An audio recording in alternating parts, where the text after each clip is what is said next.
اللہ کی مشیت اگر ہوتی تو سارے کے سارے لوگ مسلمان ہوتے۔ ایک جگہ اللہ نے فرمایا لَهَدَى النَّاسَ أَجْمَعِينَ، اگر اللہ چاہتا تو وہ سب کو ہدایت دے دیتا۔ ایک جگہ فرمایا لَجَعَلَ النَّاسَ أُمَّةً وَاحِدَةً، اگر اللہ چاہتا تو پوری دنیا کے انسانوں کا ایک گروہ بنا دیتا۔ نظریاتی اعتبار سے وہ ایک عقیدے پر ہوتے، عقیدہ توحید پر ہوتے، لیکن یہ اللہ جل جلالہ کی مشیت نہیں ہے کہ وہ زبردستی جبر کے ساتھ سب لوگوں کو راہ راست پر چلائے۔ اللہ جبر انسان پر مسلط نہیں کرتا۔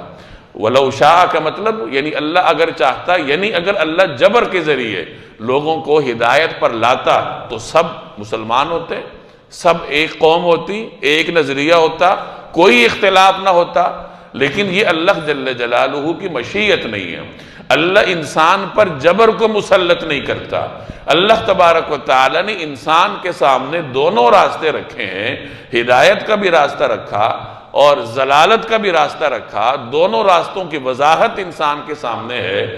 نیک راستے کی وضاحت کرنے کے لیے اللہ نے پیغمبروں کو مبعوث فرمایا، اپنے کلام کے ذریعے انسان کو سعادت بخشی، اور ایسا ماحول اللہ نے پیدا کیا کہ جس ماحول میں رہتے ہوئے انسان راہ راست پر چل سکتا ہے۔ تو یہ تمام اسباب اللہ نے انسان کو نیک راستے پر چلنے کے لیے پیدا فرمائے۔